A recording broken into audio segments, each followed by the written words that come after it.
Anderson Cooper 360. CNN weeknights at 8 and 10 Eastern.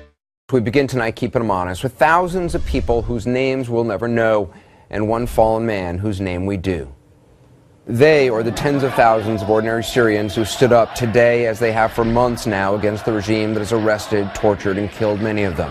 The regime that's tortured children, terrorized survivors, and is now lying to the world about it all. The fallen man whose name we do know is Basil al-Sayed.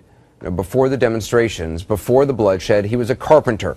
But for months now, he's had a second job, bearing witness. Camcorder in hand, he's documented the demonstrations and the deaths. He was just 24 years old when he died, shot, we're told, apparently by a sniper. As it was so many other times, his camera was taping at the moment of death, his own death this time. We're going to show it to you now. It's not particularly dramatic. You see no blood, no fight for life. This is how people die.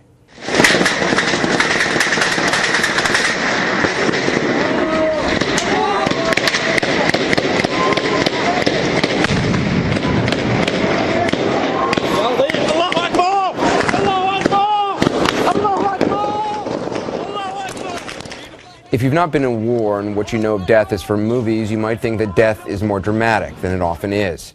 In Syria, people die every day, shot in their homes, shot on the street, killed in detention. People die and the world does not stop. Some may mourn, but the world keeps spinning. Basil al-Sayed died as he lived, with the camera in his hand, and like so many of his other videos, this too was posted on YouTube. That's him in the body bag, with family and friends mourning him. In a country where the truth is as ugly as these pictures and silence is enforced under penalty of death, the only answer, dangerous as it can obviously be, is showing the pictures and breaking the silence and trying to tell the truth. Basil al-Sayed lived and died trying to do that. He was murdered in a city that the Assad regime promised to pull troops out of, but instead has put snipers on rooftops and kept tanks in the streets. Here's what it looked like today, as seen by one of Basil's fellow citizen journalists and posted on YouTube.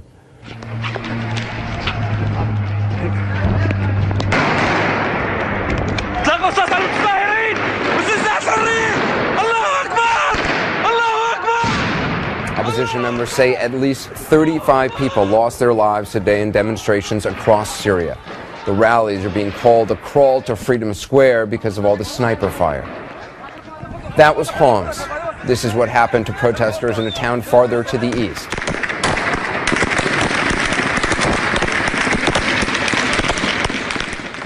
This is all taking place with 75 Arab League observers on the ground. Sometimes, as it did today in the city of Idlib, shooting breaks out moments after they leave.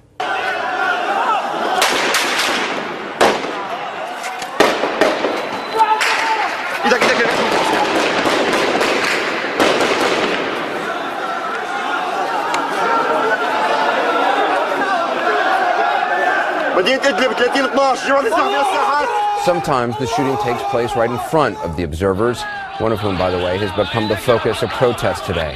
He's the former head of Sudan's military intelligence service and is accused of atrocities back home.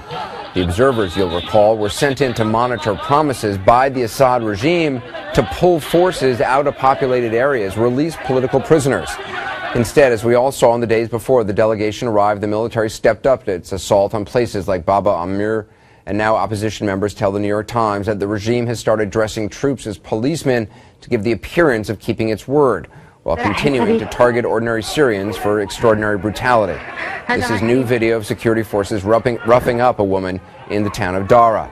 Syria apparently taking a page from Egypt, where even women are targeted. Children are targeted as well. We've known that. We've seen that for months, taken and tortured. That's how this all started in that city, in Dara, 10 months ago. People from all walks of life can be rounded up for any reason, at any moment, simply made to vanish.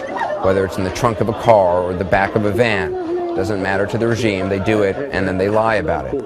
But thanks to people like the late Basil al-Sayed, their lies don't always go unanswered.